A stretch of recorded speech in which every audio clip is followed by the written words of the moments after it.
नमस्कार दोस्तों, रतन GS classes में एक बार फिर से आप सभी का तहे दिल से हार्दिक हार्दिक अभिनंदन और स्वागत है।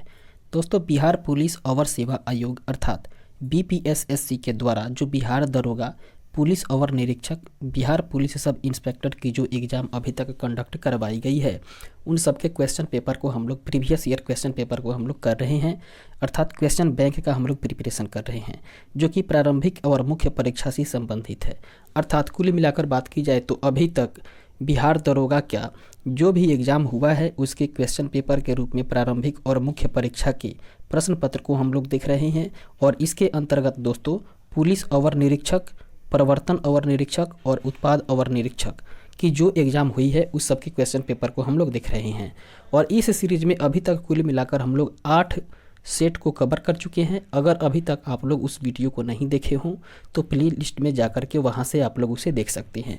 और इस वीडियो में हम लोग कवर करने वाले हैं 9वें सेट को। दोस्तों, ये 9वां सेट जो है इसके विषय सूची को देखें तो इससे ये पता चलता है कि ये उत्पाद दरोगा अर्थात अभी तक हम लोग बात करें तो दोस्तों 8 सेट को हम लोग पूर्ण रूप से कवर कर चुके हैं।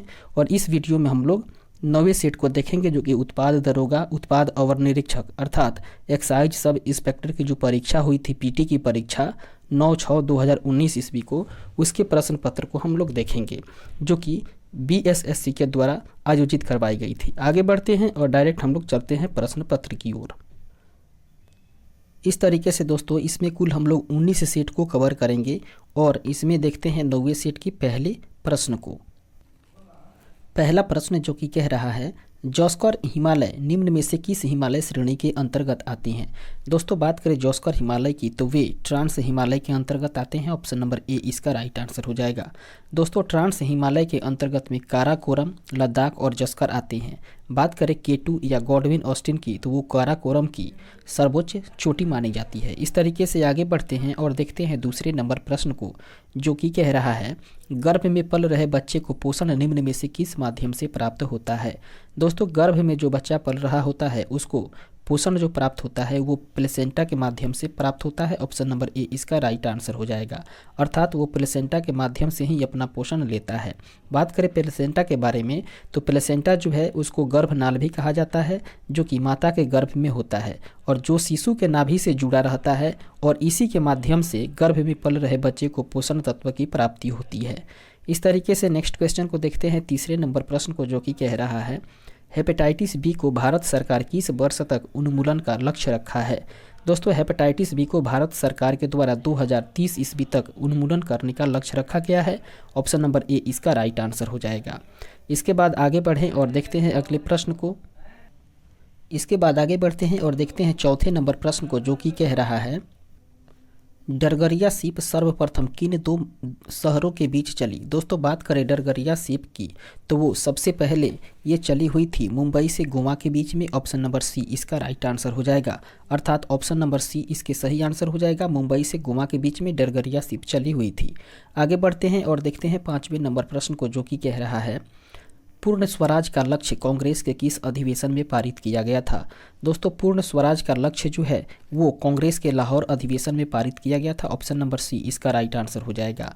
और कांग्रेस का जो लाहौर अधिवेशन हुआ था 31 दिसंबर 1929 ईस्वी को, उसी अधिवेशन में पंडित जवाहरलाल नेहरू की अध्यक्षता में ही संपूर्ण स्वराज का प्रस्ताव पारित किया गया था। और इसी दिन रावी नदी के तट पर भारतीय स्वतंत्रता झंडा को भी फहराया गया था। इस तरीके से आगे बढ़ते हैं और देखते हैं छठे नंबर प्रश्न को जो कि कह रहा है IBSAMAR अर्थात IBSAMAR युद्धाभ्यास का संबंध निम्न में से किस देश से नहीं है। अर्थात इब्समार युद्धाभ्यास का संबंध जो है वो निम्नलिखित में से किस देश से नहीं है। तो इसका राइट आंसर हो जाएगा म्यांमार से नहीं है। ऑप्शन नंबर डी इसका राइट आंसर हो जाएगा। आगे बढ़ते हैं, देखते हैं 7वें नंबर प्रश्न को जो कि कह रहा है निम्न में से कौन ईंधन बायो ईंधन का उदाहरण नहीं है। दोस्तों, बायो ईंधन का उदाहरण नहीं है, उस ईंधन की बात करें तो वो है नाभिकीय ऊर्जा जो कि बायो ईंधन का उदाहरण नहीं है। ऑप्शन नंबर सी इसका राइट आंसर हो जाएगा। बायो ईंधन की बात करें तो दोस्तों उसके अंतर्गत फसल, पेड़, गोबर इत्यादि में निहित ऊर्जा आती है जिसको कि जैव ऊर्जा भी कहा जाता है। और इसका प्रयोग करके ऊष्मा, विद्युत या गतिज ऊर्जा उत्पन्न की जाती है। धरातल पर विद्यमान संपूर्ण वनस्पतिक और जंतु पदार्थ को ही बायोमास कहा जाता है। आगे बढ़ते हैं नेक्स्ट क्वेश्चन। 8 नंबर प्रश्न कह रहा है हैवलॉक द्वीप का नाम परिवर्तित करके क्या रखा गया है। दोस्तों हैवलॉक द्वीप का नाम परिवर्तित करके रखा गया है स्वराज द्वीप, ऑप्शन नंबर ए इसका राइट आंसर हो जाएगा। वहीं बात करें दोस्तों इसके बाद जो नील द्वीप है उसका नाम बदल के रखा गया है शहीद द्वीप, और रॉस द्वीप को कहा गया है नेताजी सुभाष चंद्र बोस द्वीप। आगे बढ़ते हैं और देखते हैं अगले प्रश्न को। 9 नंबर प्रश्न जो कि कह रहा है 9 नंबर प्रश्न कह रहा है निम्न में से कौन सा मिलान सही है। दोस्तों एक तरफ सूची 1 है और दूसरी तरफ सूची 2 है, अर्थात सूची 1 में दिया हुआ है राज्य और सूची 2 में दिया हुआ है उसकी राजधानी। ये दोस्तों महाजनपद काल की राज्य और राजधानी है, इसे सही मिलान करना है। सबसे पहले देखते हैं दोस्तों अंग के बारे में। तो अंग की राजधानी हो जाती है चंपा, जबकि काशी की बात करें तो काशी की राजधानी हो जाती थी वाराणसी। और सी में दोस्तों कौशल है, कौशल का जो राजधानी है वो हो जाता था श्रावस्ती, और वत्स का जो राजधानी है वो हो जाता था दोस्तों कौशाम्बी। इस तरीके से हम लोग देख रहे हैं ए का मिलान 3 से हो रहा है, बी का मिलान 2 से हो रहा है और सी का मिलान 4 से हो रहा है, जबकि डी का मिलान 2 से हो रहा है। तो इसके सही कूट को देखें तो कूट के अनुसार इसका सही आंसर हो जाएगा दोस्तों ऑप्शन नंबर बी, इसका राइट आंसर हो जाएगा। इसके बाद दोस्तों बात कर ले महाजनपद काल की, तो महाजनपद काल में कुल मिलाकर के 16 महाजनपद हुआ करते थे, और इन सभी महाजनपद की राज्य और राजधानी की देखें तो दोस्तों मगध की जो राजधानी थी वे पाटलिपुत्र हुआ करती थी, और इसके पहले पाटलिपुत्र से भी पहले मगध की राजधानी राजगीर हुआ करती थी। दूसरे नंबर पर देखें दोस्तों वज्जी, जिसकी राजधानी वैशाली थी। उसके बाद अवंती, उसकी राजधानी उज्जैन हुआ करती थी। जबकि मल्ल की बात करें तो इसकी राजधानी कुशावती हुआ करती थी। और पंचाल को देखें तो पंचाल की राजधानी हुआ करती थी अहिछत्र। उसके बाद में चेदी का जो राजधानी है वो हुआ करता था दोस्तों शक्तिमती, और वहीं कुरु का जो राजधानी है वो हो जाता था इंद्रप्रस्थ। उसके बाद में मत्स्य का राजधानी हो जाता था विराटनगर, कंबोज का होता था हाटक, और सूरसेन का होता था मथुरा। जबकि अस्मक की बात करें तो वो पोटली होती थी, और गांधार की राजधानी तक्षशिला हुआ करती थी। इसके बाद आगे बढ़ते हैं और देखते हैं अगले प्रश्न को, जो कि 10 नंबर प्रश्न के रूप में है, और प्रश्न कह रहा है निम्न में से कौन सा मिलान सही है। दोस्तों इसमें भी मिलान करना है, पहली तरफ एक सूची है और दूसरी तरफ दूसरी सूची है। दोस्तों इसमें जो है वो वेद और वेदांग के संबंध में इसमें सुमेलित करना है। दोस्तों कल्प का जो संबंध है वो यज्ञ से हो जाएगा, और छंद का जो संबंध है दोस्तों वो शब्दों की उत्पत्ति से होगा। जबकि निरुक्त की बात करें तो ये मंत्र से संबंधित है, और शिक्षा का जो संबंध है दोस्तों वो है उच्चारण से। तो इस तरीके से हम लोग देख रहे हैं ए का मिलान 1 से, बी का मिलान 2 से, सी का मिलान 3 से और डी का मिलान 4 से हो जा रहा है। तो इसका राइट आंसर हो जाएगा ऑप्शन नंबर ए, इसका सही आंसर हो जाएगा। दोस्तों वेदों को समझने के लिए ही वेदांग की रचना की गई थी, और वेदांगों की संख्या की बात करें तो 6 वेदांग की संख्या हुआ करती थी। जिसमें की बात करें दोस्तों तो शिक्षा वेद जो है वो मंत्रों का उच्चारण है, कल्प जो है वो यज्ञ संबंधी नियम बताता है, जबकि व्याकरण की बात करें तो वो प्रत्यय स्वर शब्द का बोध होता है उससे, और उसके बाद निरुक्त की बात करें तो वो शब्दों का अर्थ प्रकट करता है। जबकि ज्योतिष की बात करें तो ये काल का ज्ञान देता है, और छंद की बात करें तो वो वेद मंत्रों का पाठ करता है। अर्थात वेदांग की जो संख्या है वो 6 है, और 6 संख्या में कौन कौन है दोस्तों शिक्षा, कल्प, व्याकरण, निरुक्त, ज्योतिष और छंद। एक बार फिर से इसे याद रखेंगे दोस्तों, शिक्षा, कल्प, व्याकरण, निरुक्त, ज्योतिष और छंद, ये 6 प्रकार के वेदांग हैं। इसके बाद आगे बढ़ते हैं और देखते हैं अगले प्रश्न को। 11 नंबर प्रश्न जो कि कह रहा है पौधों में निम्न में से किसका दोस्तों एक बार फिर से पढ़ेंगे। पौधों में निम्न में से कौन सा हार्मोन वृद्धि हार्मोन है। दोस्तों वृद्धि हार्मोन की बात करें तो वो है एब्सिसिक अम्ल, ऑप्शन नंबर डी, इसका राइट आंसर हो जाएगा। आगे बढ़ते हैं और देखते हैं अगले प्रश्न को। 12 नंबर प्रश्न जो कि कह रहा है 73वां संविधान संशोधन कहाँ लागू नहीं है। दोस्तों 73वें संविधान संशोधन की बात करें तो वो जो है वो मणिपुर, मेघालय और जम्मू कश्मीर में लागू नहीं है, ऑप्शन नंबर डी इसका राइट आंसर हो जाएगा। दोस्तों बात करें 73वें संविधान संशोधन की तो वो 73वां संविधान संशोधन 1952 के द्वारा ही पंचायती राज्य को संवैधानिक मान्यता दी गई थी। इसके बाद आगे बढ़ते हैं नेक्स्ट क्वेश्चन। 13 नंबर प्रश्न कह रहा है सिडबी का पूरा नाम क्या है। दोस्तों सिडबी का पूरा नाम की बात करें तो सिडबी का पूरा नाम होता है small industries development bank of India, अर्थात ऑप्शन नंबर ए इसका सही आंसर हो जाएगा। दोस्तों बात करें सिडबी के बारे में तो इसकी स्थापना जो है वो सूक्ष्म लघु एवं मध्यम उद्योग को बढ़ावा देने के लिए ही 2 अप्रैल 1990 ईस्वी को इसका स्थापना किया गया। जबकि सिडबी के पूरा नाम को देखें तो इसका पूरा नाम होता है small industries development bank of India. आगे बढ़ते हैं और देखते हैं इसके अगले प्रश्न को। 14 नंबर प्रश्न जो कि कह रहा है डाचीगामा राष्ट्रीय उद्यान किस जानवर का संरक्षण किया जाता है। दोस्तों डाचीगामा राष्ट्रीय उद्यान में बात करें किस जानवर की संरक्षण किया जाता है, तो दोस्तों वो जानवर है कश्मीरी हिरण। अर्थात डाचीगामा राष्ट्रीय उद्यान में कश्मीरी हिरण का ही संरक्षण किया जाता है। ऑप्शन नंबर सी इसका राइट आंसर हो जाएगा। आगे बढ़ते हैं नेक्स्ट क्वेश्चन को देखते हैं। 15 नंबर प्रश्न जो कि कह रहा है दोस्तों 2018 का आईपीएल जीतने वाली टीम कौन सी है। दोस्तों 2018 में जो आईपीएल खेल हुआ था उसमें विजयी प्राप्त करने वाली टीम हुई थी Chennai super Kings. Option number A इसका राइट आंसर हो जाएगा। अर्थात वो फाइनल मैच का मुकाबला चेन्नई सुपर किंग्स से ही जीती थी। आगे बढ़ते हैं और देखते हैं 16वें नंबर प्रश्न को जो कि कह रहा है राज्यसभा में वर्तमान में कितने सदस्य हैं। दोस्तों राज्यसभा में वर्तमान की बात करें तो 245 सदस्य हैं। ऑप्शन नंबर बी इसका राइट आंसर हो जाएगा।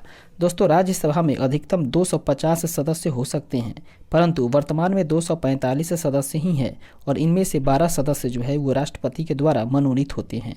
इसके बाद आगे बढ़ते हैं और देखते हैं 17वें नंबर प्रश्न को जो कि कह रहा है वर्ष 2018 में कौन मिस वर्ल्ड चुनी गई थी। दोस्तों 2018 में मिस वर्ल्ड की बात करें तो वो चुनी गई थी Vanessa Ponce de Leon. Option number A इसका राइट आंसर हो जाएगा, वनीसा पोन्स डी लियोन। आगे बढ़ते हैं और देखते हैं 18वें नंबर प्रश्न को जो कि कह रहा है इंदिरा गांधी शांति पुरस्कार 2018 किसे दिया गया है। दोस्तों 2018 में जो इंदिरा गांधी शांति पुरस्कार दिया गया था वो दिया गया था centre for science and acquirement. Option number A इसका राइट आंसर हो जाएगा, centre for science and acquirement अर्थात CSE को ही दिया गया था। आगे बढ़ते हैं देखते हैं अगले प्रश्न को। 19 नंबर प्रश्न जो कि कह रहा है गुरु गोविंद सिंह का 2019 में कौन सा जन्म दिवस मनाया गया। दोस्तों बात करें गुरु गोविंद सिंह के बारे में तो 2019 में जो उनका जन्म दिवस मनाया गया था वो 352वां जन्म दिवस था। ऑप्शन नंबर ए इसका राइट आंसर हो जाएगा। दोस्तों सिख धर्म के 10वें तथा अंतिम गुरु गुरु गोविंद सिंह का जन्म जो है वो पटना में 1666 ईस्वी में हुआ था और 2019 में जो उनका जयंती मनाया गया वो 352वां जयंती था। आगे बढ़ते हैं और देखते हैं अगले प्रश्न को। 20 नंबर प्रश्न जो कि कह रहा है सिंह सभा की स्थापना कहाँ की गई थी। दोस्तों बात करें सिंह सभा की स्थापना की तो वे अमृतसर पंजाब में ही किया गया था। ऑप्शन नंबर सी इसका राइट आंसर हो जाएगा। और इस संगठन को इसलिए किया गया था दोस्तों कि सिखों में सुधारवादी संगठन हो, इसलिए ही इस सभा का आयोजन किया गया था 1873 ईस्वी में जो कि पंजाब में हुआ था अमृतसर में। आगे बढ़ते हैं नेक्स्ट क्वेश्चन को देखते हैं। 21 नंबर प्रश्न कह रहा है कृषि मेला 2019 का आयोजन कहाँ हुआ था। दोस्तों कृषि मेला जो 2019 में हुआ था उसका आयोजन किया गया था नई दिल्ली में। ऑप्शन नंबर सी इसका राइट आंसर होगा। आगे बढ़ते हैं नेक्स्ट क्वेश्चन को देखते हैं। 22 नंबर प्रश्न जो कि कह रहा है कुश्ती से संबंधित निम्न में से कौन से खिलाड़ी हैं।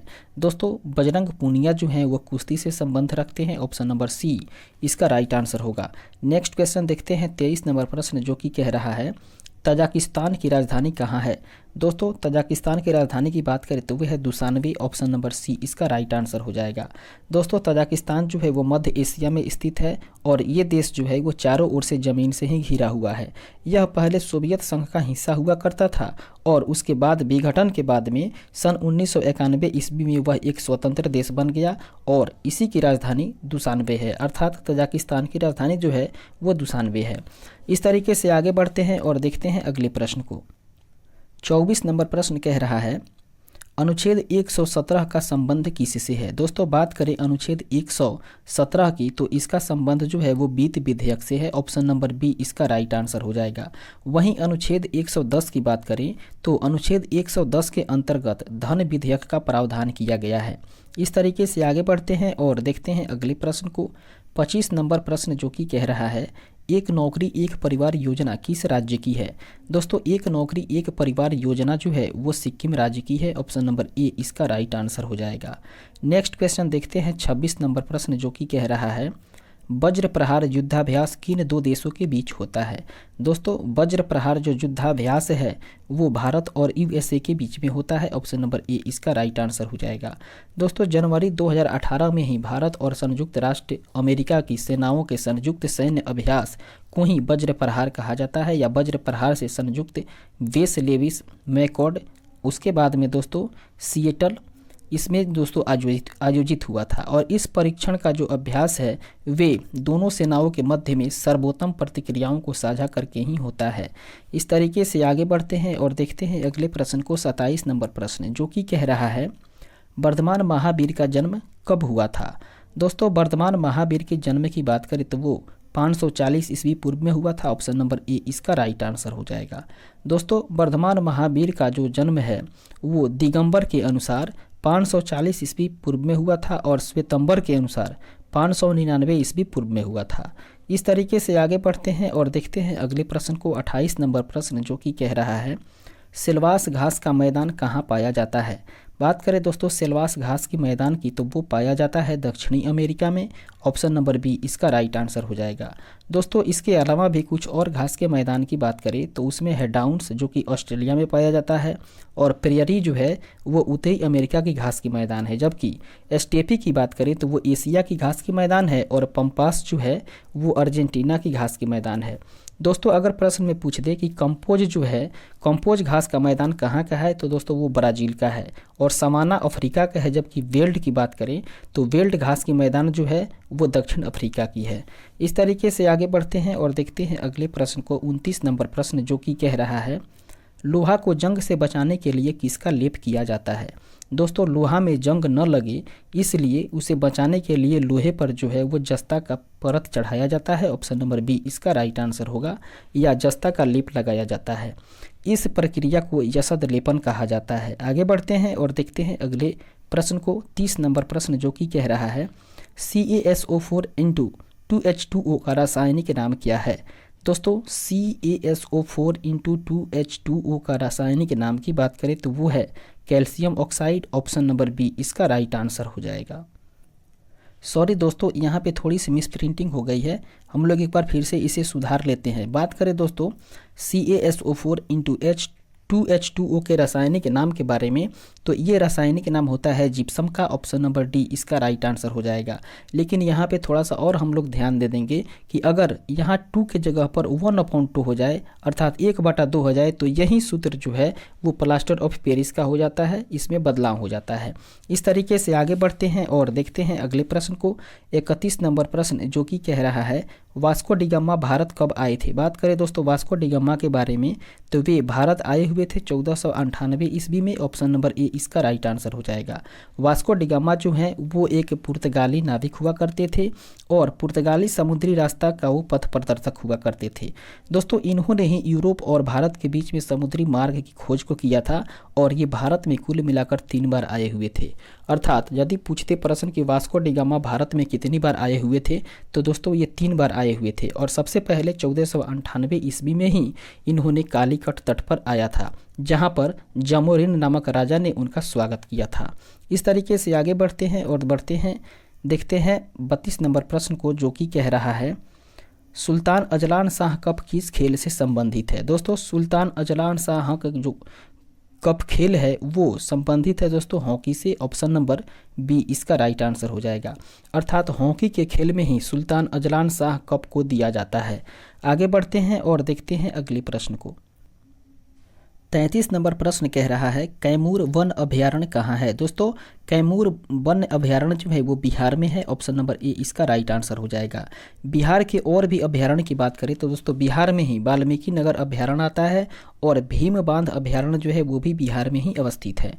इस तरीके से आगे बढ़ते हैं और देखते हैं 34 नंबर प्रश्न को जो कि कह रहा है कर्क रेखा निम्न में से किस राज्य से नहीं गुजरती है। दोस्तों कर्क रेखा की बात करें तो वो उड़ीसा से होकर के नहीं गुजरती है। ऑप्शन नंबर ए इसका राइट आंसर हो जाएगा। दोस्तों भारत में कर्क रेखा की बात करें तो वे कुल मिलाकर के 8 राज्यों से होकर गुजरती है और इन 8 राज्यों के नाम के यदि देखें तो पहले आता है दोस्तों गुजरात, राजस्थान, मध्य प्रदेश, छत्तीसगढ़, झारखंड, पश्चिम बंगाल, मिजोरम और त्रिपुरा। इसके बाद में आगे बढ़ते हैं और देखते हैं अगले प्रश्न को। 35 नंबर प्रश्न जो कि कह रहा है नारी शक्ति पुरस्कार से सम्मानित सीमा राव का संबंध निम्नलिखित में से किससे है। दोस्तों नारी शक्ति पुरस्कार से जो सम्मानित हैं सीमा राव, उनका संबंध जो है वो है दोस्तों कमांडो ट्रेनर से। ऑप्शन नंबर बी इसका राइट आंसर हो जाएगा। अर्थात सीमा राव जो है वो एक कमांडो ट्रेनर है। इसके बाद आगे बढ़ते हैं और देखते हैं अगले प्रश्न को। 36 नंबर प्रश्न जो कि कह रहा है ट्रेन 18 का नया नाम क्या है? दोस्तों ट्रेन 18 का नया नाम जो है वो वंदे भारत एक्सप्रेस है। ऑप्शन नंबर डी इसका राइट आंसर हो जाएगा। दोस्तों ट्रेन 18 का निर्माण जो है वो इंटीग्रल कोच फैक्ट्री चेन्नई में किया गया है और सर्वप्रथम इस ट्रेन को वाराणसी और नई दिल्ली के बीच में ही चलाया गया था। इस तरीके से आगे बढ़ते हैं और देखते हैं 37वें नंबर प्रश्न को, जो कि कह रहा है एशियाई खेल 2018 कहाँ हुआ था? दोस्तों एशियाई खेल 2018 जो है वो इंडोनेशिया में हुआ था। ऑप्शन नंबर ए इसका राइट आंसर होगा। नेक्स्ट क्वेश्चन देखते हैं 38 नंबर प्रश्न। 38 नंबर प्रश्न कह रहा है निम्नलिखित में से कौन खाद्य श्रृंखला का निर्माण करता है? दोस्तों खाद्य श्रृंखला की बात करें तो वो ऑप्शन नंबर सी इसका सही आंसर हो जाएगा, अर्थात घास, हिरण और शेर ही जो है वो खाद्य श्रृंखला का निर्माण करता है। दोस्तों खाद्य श्रृंखला में पारिस्थितिकी तंत्र के विभिन्न जीवों की परस्पर भोज्य निर्भरता को प्रदर्शित किया जाता है और किसी भी पारिस्थितिकी तंत्र में कोई भी जीव भोजन के लिए सभी जीव वनस्पतियों पर प्रत्यक्ष या अप्रत्यक्ष रूप से निर्भर रहते हैं। इसके बाद में आगे बढ़ते हैं और देखते हैं 39 नंबर प्रश्न, जो कि कह रहा है ज्ञानपीठ पुरस्कार 2018 किसे मिला है? दोस्तों ज्ञानपीठ पुरस्कार 2018 से सम्मान पाने वाले व्यक्ति हैं Amitabh Ghosh. Option number A इसका राइट आंसर हो जाएगा। इसके बाद में देखते हैं 40 नंबर प्रश्न को, जो कि कह रहा है गायत्री मंत्र की रचना किसने किया था? गायत्री मंत्र की रचना की बात करें तो वो विश्वामित्र जी ने किया था। ऑप्शन नंबर ए इसका राइट आंसर हो जाएगा, अर्थात विश्वामित्र के द्वारा ही गायत्री मंत्र की रचना की गई थी। दोस्तों गायत्री महामंत्र जो है वो सर्वप्रथम ऋग्वेद के 3रे मंडल में ही उद्धृत हुआ है और इसके ऋषि जो हैं वो विश्वामित्र हैं और इसके देवता की बात करें तो वो सविता है। यह मंत्र जो है वो विश्वामित्र के इस सूक्त के 18वें मंत्र में केवल एक है। दोस्तों इस मंत्र में 24 अक्षर है, जिसमें 8-8 अक्षरों के 3 चरण में विभाजित किया गया है। इस तरीके से आगे बढ़ते हैं और देखते हैं 41 नंबर प्रश्न को, जो कि कह रहा है क्वांटम सिद्धांत का प्रतिपादन किसने किया था? दोस्तों क्वांटम सिद्धांत के प्रतिपादन की बात करें तो वो मैक्स प्लैंक के द्वारा की गई थी। ऑप्शन नंबर सी इसका राइट आंसर हो जाएगा। मैक्स प्लांक के द्वारा ही क्वांटम सिद्धांत का प्रतिपादन किया गया था। दोस्तों बात करें क्वांटम सिद्धांत के बारे में तो इसके अनुसार प्रकाश में ऊर्जा का कण जो है वो व्याप्त होता है और इस सिद्धांत का प्रतिपादन जो है वो मैक्स प्लैंक के द्वारा 1900 ईस्वी में की गई थी। आगे बढ़ते हैं और देखते हैं 42वें नंबर प्रश्न को, जो कि कह रहा है कपास के लिए कौन सी मिट्टी उपयुक्त है? दोस्तों कपास के लिए जो है वो काली मिट्टी बेहतर होती है, अधिक उपयुक्त होती है। ऑप्शन नंबर बी इसका राइट आंसर हो जाएगा। दोस्तों काली मिट्टी को रेगुर मिट्टी भी कहा जाता है या इसे रेगुर मिट्टी भी कहते हैं और इसी में कपास की खेती ज़्यादा मात्रा में होती है, इसलिए इसे कपासी मिट्टी भी कहते हैं। इसमें पोटास तथा कार्बनिक पदार्थों की अधिकता अधिक होती है। इस तरीके से आगे बढ़ते हैं और देखते हैं 43 नंबर प्रश्न को, जो कि कह रहा है न्हावा सेवा अर्थात जवाहरलाल नेहरू पोर्ट बंदरगाह किस राज्य में है? दोस्तों जवाहरलाल नेहरू पोर्ट जो है वो महाराष्ट्र राज्य में है। ऑप्शन नंबर ए इसका राइट आंसर हो जाएगा। दोस्तों महाराष्ट्र में ये मुंबई बंदरगाह के निकट स्थित है और इसका निर्माण जो है वो मुंबई बंदरगाह के दबाव कम करने के लिए ही किया गया है। इस तरीके से आगे बढ़ते हैं और देखते हैं अगले प्रश्न को। 44 नंबर प्रश्न, जो कि कह रहा है इरना सोलबर्ग कहाँ की प्रधानमंत्री हैं? दोस्तों इरना सोलबा जो हैं वो नॉर्वे की प्रधानमंत्री हैं। ऑप्शन नंबर सी इसका राइट आंसर हो जाएगा। आगे बढ़ते हैं और देखते हैं 45 नंबर प्रश्न को, जो कि कह रहा है undaunted saving the idea of India नामक पुस्तक किसने लिखी है? दोस्तों इस पुस्तक के लिखने वाले हैं P Chidambaram. Option number D इसका राइट आंसर होगा। इस तरीके से आगे बढ़ते हैं और देखते हैं अगले प्रश्न को। 46 नंबर प्रश्न कह रहा है पाक जलडमरू मध्य कहाँ स्थित है? दोस्तों पाक जलडमरू मध्य जो है वो भारत और श्रीलंका के बीच में स्थित है। ऑप्शन नंबर सी इसका राइट आंसर हो जाएगा। पाक जलडमरू मध्य भारत के तमिलनाडु और श्रीलंका के उत्तरी भाग के बीच में स्थित एक जल संयोजी है और इस जलडमरू मध्य की चौड़ाई की बात करें तो 53 से लेकर के 80 किलोमीटर तक की है। इस तरीके से आगे बढ़ते हैं और देखते हैं 47 नंबर प्रश्न को, जो कि कह रहा है विशेष ओलंपिक 2019 विश्व ग्रीष्मकालीन खेल कहाँ हुआ था? दोस्तों इसका आयोजन किया गया था आबू धाबी में। ऑप्शन नंबर डी इसका राइट आंसर हो जाएगा। आगे बढ़ते हैं 48 नंबर प्रश्न को देखें, जो कि कह रहा है विश्व में प्रथम कृत्रिम बौद्धिकता अर्थात AI समाचार वादक किस देश में बनी है? दोस्तों इसका सही आंसर हो जाएगा चीन। ऑप्शन नंबर बी इसका राइट आंसर हो जाएगा। आगे बढ़ते हैं 49 नंबर प्रश्न को देखें, जो कि कह रहा है इनमें से कौन सा राज्य कर्क रेखा के ठीक ऊपर में है। दोस्तों कर्क रेखा से ठीक ऊपर वाले राज्य की बात करें तो वो है मणिपुर। ऑप्शन नंबर बी इसका सही आंसर हो जाएगा। कर्क रेखा जो है दोस्तों वो 23.5 डिग्री उत्तरी अक्षांश में भारत के कुल 8 राज्यों से होकर के गुजरता है, जिसमें कि गुजरात, राजस्थान, मध्य प्रदेश, छत्तीसगढ़, झारखंड, पश्चिम बंगाल, त्रिपुरा और मिजोरम आते हैं। जबकि मणिपुर जो है वो कर्क रेखा के ठीक ऊपर का स्थान रखता है और 23.5 डिग्री अक्षांश को मकर रेखा भी कहते हैं। इस तरीके से आगे बढ़ते हैं और देखते हैं अगले प्रश्न को। 50 नंबर प्रश्न जो कि कह रहा है होंडुरास की राजधानी कहाँ है। दोस्तों होंडुरास की राजधानी की बात करें तो वो है टेगुसिगल्पा। ऑप्शन नंबर सी इसका राइट आंसर हो जाएगा। टेगुसिगल्पा जो है वो होंडुरास की राजधानी है। आगे बढ़ते हैं और देखते हैं अगले प्रश्न को। 51 नंबर प्रश्न जो कि कह रहा है संविधान निर्माण हेतु संविधान सभा के सदस्यों द्वारा हस्ताक्षर कब किया गया था। दोस्तों संविधान निर्माण के लिए संविधान सभा के सदस्यों के द्वारा हस्ताक्षर किया गया था 1949 ईस्वी में। ऑप्शन नंबर बी इसका राइट आंसर हो जाएगा। 26 नवंबर 1949 ईस्वी को ही संविधान पर अंतिम रूप से हस्ताक्षर करके इसे अंगीकृत किया गया था। आगे बढ़ते हैं और देखते हैं अगले प्रश्न को। 52 नंबर प्रश्न जो कि कह रहा है लिविंग नो वन बिहाइंड किस दिवस की थीम है। दोस्तों लिविंग नो वन बिहाइंड जो है वो विश्व जल दिवस का थीम है। ऑप्शन नंबर बी इसका राइट आंसर हो जाएगा। इस तरीके से अगले प्रश्न को देखते हैं। 53 नंबर प्रश्न जो कि कह रहा है every votes counts the story of India's elections पुस्तक के लेखक कौन है। दोस्तों इस पुस्तक को लिखने वाले हैं नवीन चावला। ऑप्शन नंबर डी इसका राइट आंसर होगा। इस तरीके से आगे बढ़ते हैं और देखते हैं 54 नंबर प्रश्न को जो कि कह रहा है राज्य में राष्ट्रपति शासन किस अनुच्छेद के तहत लगाया जाता है। दोस्तों राज्य में राष्ट्रपति शासन जो है वो अनुच्छेद 356 और 365 के तहत लगाया जाता है, अर्थात ऑप्शन नंबर डी इसका राइट आंसर हो जाएगा। 2 और 3 सही है। आगे बढ़ते हैं और बात करते हैं दोस्तों राष्ट्रपति शासन के बारे में। दोस्तों राष्ट्रपति शासन से जुड़े हुए प्रावधान जो है वो भारतीय संविधान के अनुच्छेद 356 और 365 में वर्णित किया गया है, अर्थात 356 और 365 में ही राज्य में राष्ट्रपति शासन लगाने का निर्देश दिया गया है। अनुच्छेद 356 के मुताबिक राष्ट्रपति किसी भी राज्य में राष्ट्रपति शासन लगा सकते हैं यदि वे इस बात से संतुष्ट हों कि राज्य सरकार जो है वो संविधान के अनुसार काम नहीं कर रही है। अर्थात कोई भी राज्य अगर संविधान के अनुसार अपने कार्य को न करे तो उस राज्य में राष्ट्रपति जो है वो राष्ट्रपति शासन लगा सकता है भारतीय संविधान के अनुच्छेद 356 के तहत।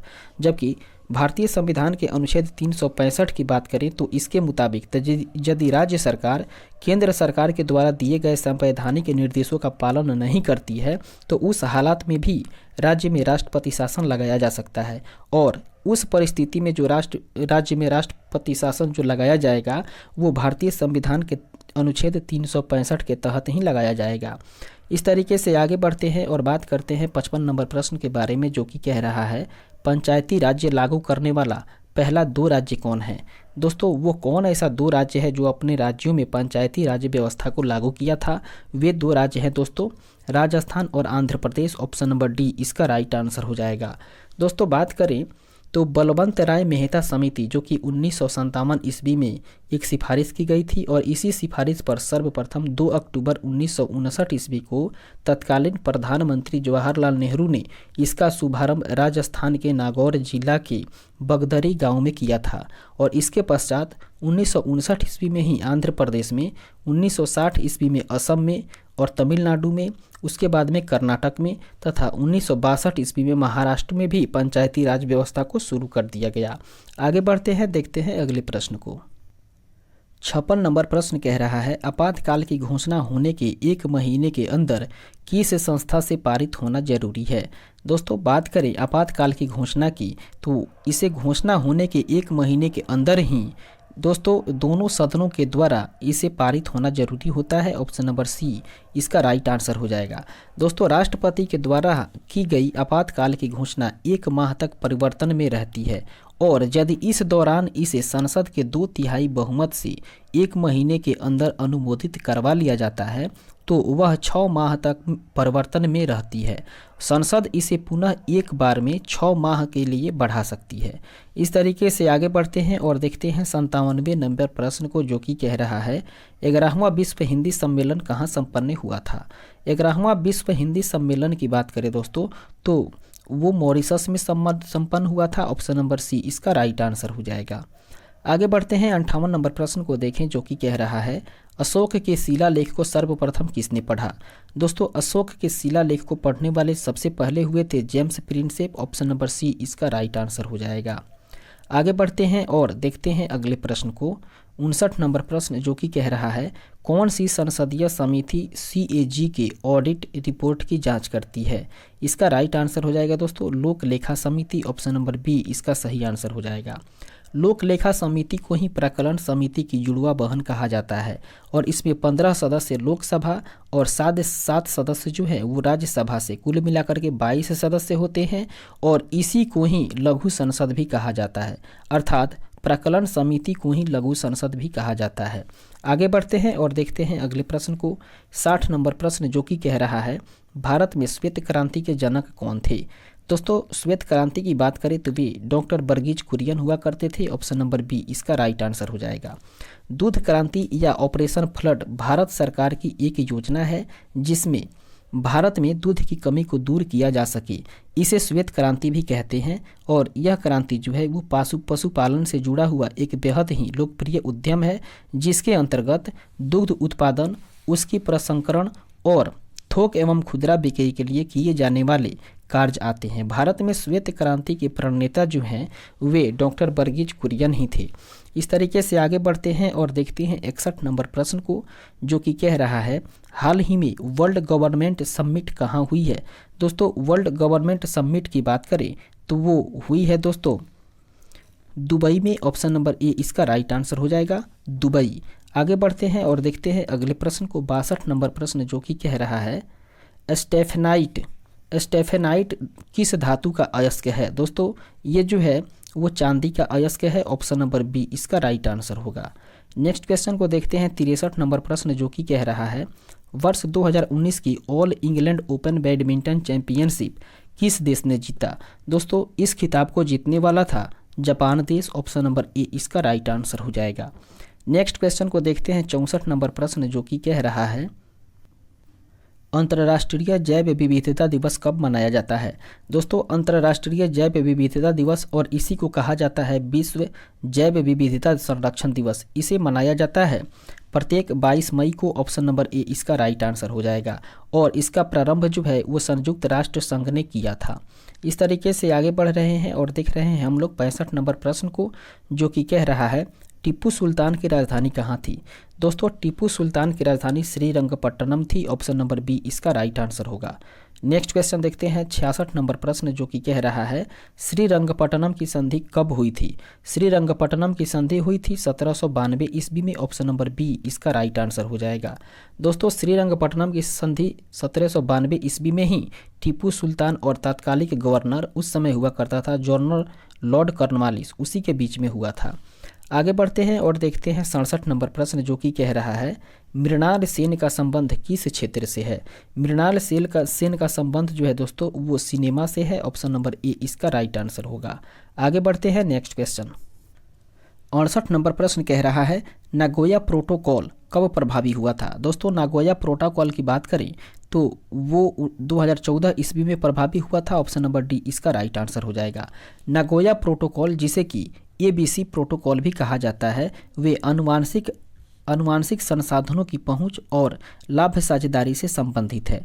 इस प्रोटोकॉल को जापान के नागोया में जैव विविधता अभिसमय पर पक्षकारों के 10वें सम्मेलन के दौरान 29 अक्टूबर 2010 ईस्वी को स्वीकार किया गया था और यह प्रोटोकॉल 12 अक्टूबर 2014 ईस्वी को प्रभावी हुआ था।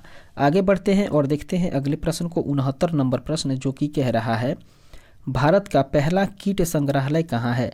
दोस्तों भारत का पहला कीट संग्रहालय जो है वो तमिलनाडु में है। ऑप्शन नंबर ए इसका राइट आंसर होगा। नेक्स्ट क्वेश्चन को देखते हैं 70 नंबर प्रश्न, जो कि कह रहा है मॉकटिंग मॉकडिंग शब्द किस खेल से संबंधित है? मॉकडिंग शब्द जो है दोस्तों वो क्रिकेट से संबंधित है। ऑप्शन नंबर ए इसका राइट आंसर हो जाएगा। नेक्स्ट क्वेश्चन देखते हैं 71 नंबर प्रश्न, जो कि कह रहा है भारतीय वायुसेना की पहली फ्लाइट इंजीनियर कौन बनी है? भारतीय वायुसेना की पहली फ्लाइट इंजीनियर की बात करें तो वे बनी है Hina Jaiswal. Option number B इसका राइट आंसर होगा। नेक्स्ट क्वेश्चन देखते हैं 72 नंबर प्रश्न, जो कि कह रहा है दो समान लंबाई तथा अनुप्रस्थ काट का क्षेत्रफल वाले तार को श्रेणी क्रम तथा समांतर क्रम के में धारा प्रभावित होने पर उत्पन्न ऊष्मा का अनुपात क्या होगा?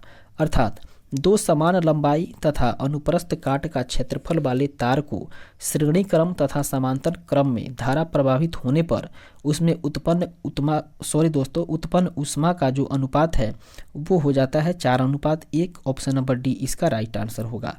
आगे बढ़ते हैं नेक्स्ट क्वेश्चन।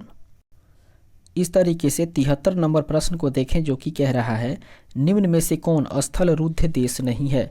दोस्तों स्थल रुद्ध देश की बात करें तो वो गैबन नहीं है। ऑप्शन नंबर ए इसका राइट आंसर हो जाएगा। अगले प्रश्न को देखते हैं 74 नंबर प्रश्न, जो कि कह रहा है सूरत विभाजन कब हुआ था? दोस्तों सूरत का विभाजन हुआ था 1907 ईस्वी में। ऑप्शन नंबर सी इसका राइट आंसर हो जाएगा। दोस्तों कांग्रेस का जब सूरत अधिवेशन हुआ था 26 दिसंबर 1907 ईस्वी को, तो उसी में गरम दल और नरम दल के आपसी मतभेद हो गया और इसी कारण अधिवेशन में कांग्रेस जो है वो दो भागों में विभाजित हो गई। एक दल हो गया गरम दल वालों का और दूसरा दल हो गया नरम दल वालों का।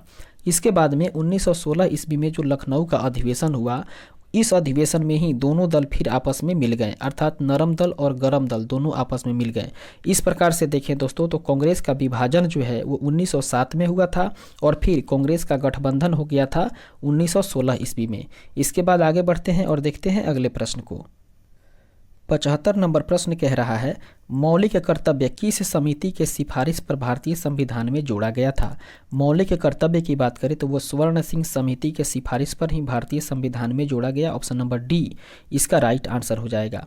वहीं मौलिक कर्तव्य की बात करें तो ये भारतीय संविधान के भाग 4 क में अनुच्छेद 51 क में है और इसे 1976 ईस्वी में 42वें संविधान संशोधन के द्वारा ही जोड़ा गया था स्वर्ण सिंह समिति के सिफारिश पर। आगे बढ़ते हैं और देखते हैं 76 नंबर प्रश्न को, जो कि कह रहा है ग्लोबल एनवायरनमेंट आउटलुक अर्थात GEO कौन जारी करता है? ग्लोबल एनवायरनमेंट आउटलुक को जारी करने वाला है दोस्तों UNEP अर्थात यूनेप। ऑप्शन नंबर डी इसका राइट आंसर होगा। अगले प्रश्न को देखते हैं 77 नंबर प्रश्न, जो कि कह रहा है परावर्तन के नियम के अनुसार आपतन कोण परावर्तन कोण से क्या होता है? दोस्तों परावर्तन के नियम के अनुसार बात करें तो आपतन कोण परावर्तन कोण के बराबर होता है। ऑप्शन नंबर ए इसका राइट आंसर हो जाएगा। वहीं बात करें प्रकाश के परावर्तन के नियम के बारे में तो प्रकाश के परावर्तन से जुड़े हुए 2 नियम हैं और पहला नियम कहता है कि आपतित किरण आपतन बिंदु पर अभिलंब तथा परावर्तित किरण एक ही तल में होते हैं, अर्थात आपतित किरण आपतन बिंदु पर डाला गया अभिलंब और परावर्तित किरण ये तीनों जो हैं वो एक ही तल पे होते हैं। और दूसरा नियम कहता है आपतन कोण परावर्तन कोण के बराबर होता है, अर्थात निर्वात में प्रकाश की चाल की बात करें तो 3 × 10⁸ मीटर प्रति सेकेंड होता है। आगे बढ़ते हैं और देखते हैं 78 नंबर प्रश्न, जो कि कह रहा है ध्वनि तरंग कौन सी तरंग है? ध्वनि तरंग जो है वो एक अनुदैर्ध्य यांत्रिक तरंग है। ऑप्शन नंबर डी इसका राइट आंसर हो जाएगा। आगे बढ़ते हैं और देखते हैं अगले प्रश्न को। 79 नंबर प्रश्न, जो कि कह रहा है निम्न में से कौन सी पुस्तक हर्षवर्धन द्वारा नहीं लिखा गया है? हर्षवर्धन के द्वारा नहीं लिखा जाने वाला पुस्तक है दोस्तों हर्षचरित। ऑप्शन नंबर डी इसका राइट आंसर हो जाएगा। हर्षचरित की रचना की बात करें तो ये दरबारी कवि हुआ करते थे बाणभट्ट, जो कि राजा हर्ष के दरबार में रहते थे और हर्ष का दरबारी कवि बाणभट्ट के द्वारा ही हर्षचरित की रचना की गई है। आगे बढ़ते हैं नेक्स्ट क्वेश्चन। 80 नंबर प्रश्न कह रहा है प्रथम चेरी ब्लॉसम महोत्सव कहाँ हुआ था? दोस्तों प्रथम चेरी ब्लॉसम महोत्सव जो है वो शिलोंग में हुआ था। ऑप्शन नंबर सी इसका राइट आंसर हो जाएगा। भारत में पहला अंतर्राष्ट्रीय चेरी ब्लॉसम महोत्सव का आयोजन मेघालय की राजधानी शिलोंग में 14 से लेकर के 17 नवंबर 2017 में आयोजन किया गया था और यहाँ हर साल नवंबर महीने में पहाड़ियों में चेरी ब्लॉसम के सफ़ेद और बैगनी रंग वाले सुंदर फूल खिलते हैं, जिसकी सुंदरता लोगों को अपने पास खींच लेती है। यह महोत्सव जो है वो वर्ल्ड झील के पास आयोजित होता है, अर्थात वार्ड झील जो है उसी के पास में इस महोत्सव का आयोजन होता है। और इस तरह का फेस्टिवल जापान में भी हर साल अप्रैल के स्कूल फेस्टिवल के नाम से मनाया जाता है। इस तरीके से आगे बढ़ते हैं और देखते हैं अगले प्रश्न को। 81 नंबर प्रश्न जो कि कह रहा है बिहार के इन जिलों को उत्तर से दक्षिण में व्यवस्थित करें। दोस्तों बिहार के जिले को यदि उत्तर से दक्षिण की ओर व्यवस्थित करें तो सही व्यवस्था हो पाता है दोस्तों ऑप्शन नंबर डी का, अर्थात सीतामढ़ी, मुजफ्फरपुर, पटना और जहानाबाद, इसके बाद गया, ये सही तरीके से व्यवस्थित किया गया है। ऑप्शन नंबर डी इसका राइट आंसर होगा। अगले प्रश्न को देखें। 82 नंबर प्रश्न जो कि कह रहा है इनमें से कौन सी विधि परोक्ष पादप संरक्षण की विधि नहीं है। इसका सही आंसर होगा gene bank, option number D C इसका सही आंसर हो जाएगा। अगले प्रश्न को देखें। 83 नंबर प्रश्न जो कि कह रहा है हम्बोल्ट जलधारा दक्षिण अमेरिका में किस तट पर अवस्थित है। हम्बोल्ट जलधारा जो है वो दक्षिण अमेरिका के पश्चिमी तट पर अवस्थित है। ऑप्शन नंबर बी इसका राइट आंसर हो जाएगा। दोस्तों बात करें हम्बोल्ट जलधारा के बारे में तो ये प्रशांत महासागर में बहने वाली एक ठंडे जल की महासागर ये धारा है जो दक्षिणी अमेरिका के पश्चिमी तट के सहारे दक्षिण से पूर्व दिशा में प्रभावित होती है। इसे पीरू धारा भी कहते हैं और इसका तापमान जो है इसका तापमान तथा लवणता दोनों कम होते हैं और तट से सागर की ओर जाने के कारण तापमान इसका बढ़ते जाता है। इस तरीके से आगे बढ़ते हैं और देखते हैं 84वें नंबर प्रश्न को जो कि कह रहा है संविधान में सशस्त्र विद्रोह किस संविधान संशोधन के अंतर्गत जोड़ा गया है। इसका सही आंसर हो जाएगा ऑप्शन नंबर बी, अर्थात 44वें संविधान संशोधन के तहत ही। अगला प्रश्न देखते हैं 85 नंबर प्रश्न जो कि कह रहा है नतांगकी नेशनल पार्क कहाँ अवस्थित है। नतांगकी नेशनल पार्क की बात करें तो वो है दोस्तों नागालैंड में, ऑप्शन नंबर ए इसका राइट आंसर हो जाएगा। नतांगकी राष्ट्रीय उद्यान की बात करें तो ये पेरेन नागालैंड से 40 किलोमीटर और दीमापुर से 37 किलोमीटर की दूरी पर स्थित है। इस राष्ट्रीय उद्यान को इनतंकी के नाम से भी जाना जाता है। 200 मीटर वर्ग किलोमीटर में फैले इस उद्यान का निर्माण ब्रिटिश प्रशासन काल में ही 1923 ईस्वी में किया गया था।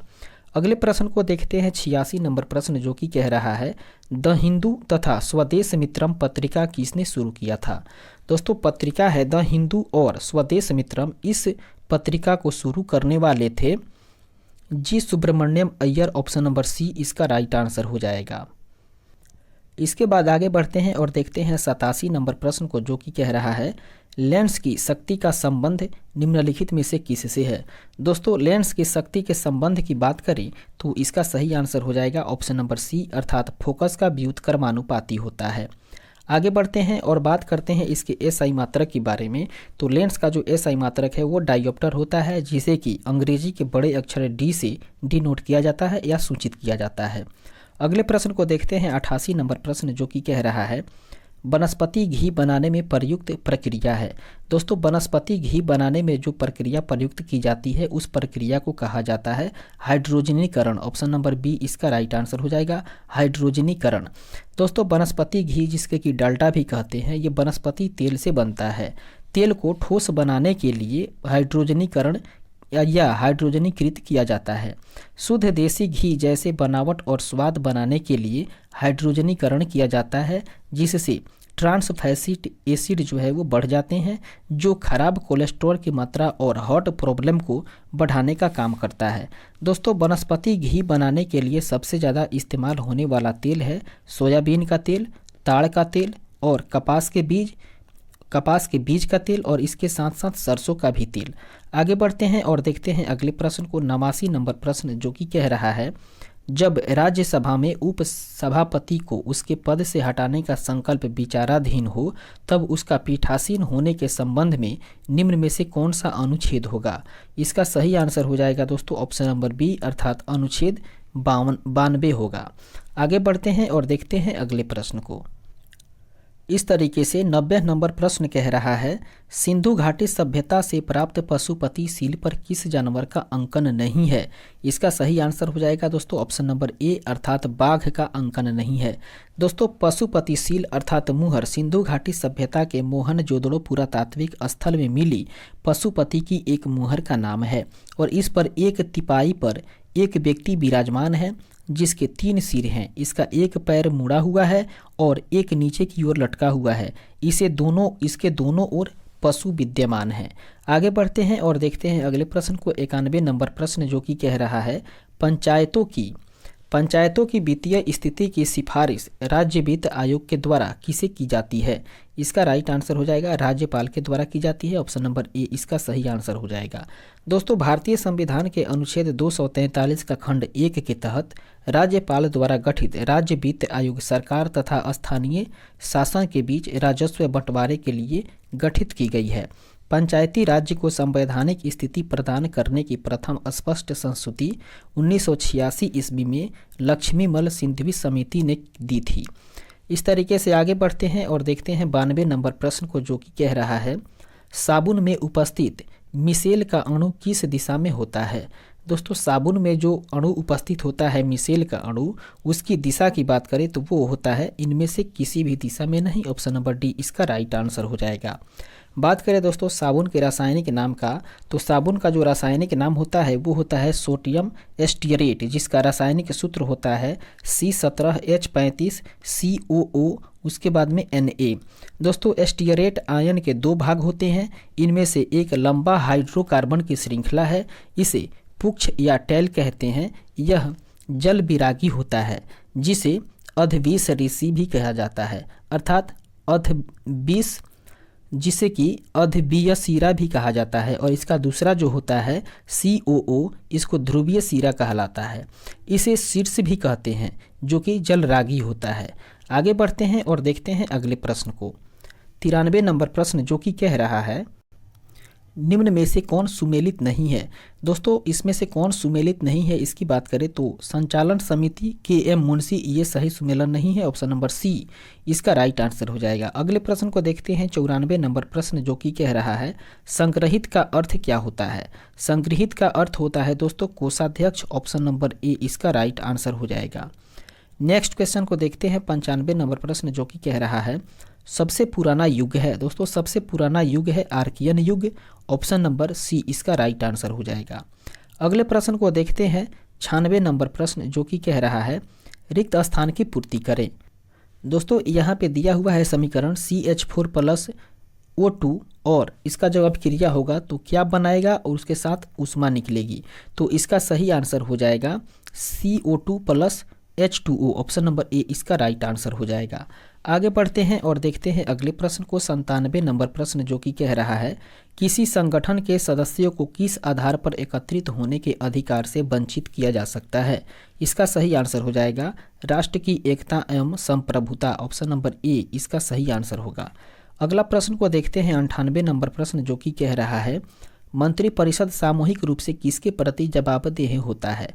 दोस्तों मंत्रिपरिषद जो है वो सामूहिक रूप से लोकसभा के प्रति जवाबदेह होता है। ऑप्शन नंबर ए इसका राइट आंसर हो जाएगा। बात करें भारतीय संविधान के अनुच्छेद 75 के बारे में तो इसके अनुसार प्रधानमंत्री की नियुक्ति राष्ट्रपति करता है और अनुच्छेद 75(2) के अनुसार बात करें तो वे मंत्री राष्ट्रपति के प्रसाद पर्यंत पद धारण करते हैं और अनुच्छेद 75(3) के अनुसार मंत्रिपरिषद लोकसभा के प्रति सामूहिक रूप से उत्तरदायी होता है। 91वां संविधान संशोधन अधिनियम 2003 के अनुसार मंत्रिपरिषद में मंत्रियों की कुल संख्या लोकसभा के सदस्यों की कुल संख्या के 15% से अधिक नहीं होनी चाहिए। आगे बढ़ते हैं और देखते हैं अगले प्रश्न को 99 नंबर प्रश्न जो कि कह रहा है बीटिंग रिट्रीट उत्सव कब मनाया जाता है? बीटिंग रिट्रीट उत्सव की बात करें दोस्तों तो वो मनाया जाता है 29 जनवरी को। ऑप्शन नंबर डी इसका सही आंसर हो जाएगा। इस तरीके से आगे बढ़ते हैं और देखते हैं अगले प्रश्न को 100 नंबर प्रश्न और इस सेट का आखिरी प्रश्न जो कि कह रहा है 100 नंबर प्रश्न कह रहा है 1767 ईस्वी में बंगाल का सर्वेयर जनरल किसे बनाया गया था? 1767 ईस्वी में बंगाल का सर्वेयर जनरल की बात करें तो वो बनाया गया था मेजर रेनेल को। ऑप्शन नंबर डी इसका राइट आंसर हो जाएगा। दोस्तों, ईस्ट इंडिया कंपनी के अफसरों ने 1750 ईस्वी में मुंबई, कोलकाता और मद्रास के आसपास प्रशासन, राजस्व निर्धारण और व्यापार की दृष्टि से जहां तहां सर्वेक्षण करना प्रारंभ कर दिया था। 1767 ईस्वी में मेजर रेनेल बंगाल के प्रथम महासर्वेक्षक नियुक्त किए गए थे। भारत के पहले surveyor general of survey colonel William Lambton को 1802 ईस्वी में ट्राइगोनोमेट्रिकल सर्वे ऑफ इंडिया की स्थापना करने का श्रेय दिया जाता है। इस तरीके से यहाँ पे हम लोगों ने 100वें प्रश्न को करने के बाद पूर्ण रूप से इस 9वें नंबर सेट को कंप्लीट कर चुके हैं और अब फिर मिलेंगे अगले वीडियो में एक नए सेट के साथ, 10वें नंबर सेट के साथ, एक नए उत्साह के साथ। दोस्तों, वीडियो देखने के लिए आप लोगों का बहुत बहुत धन्यवाद।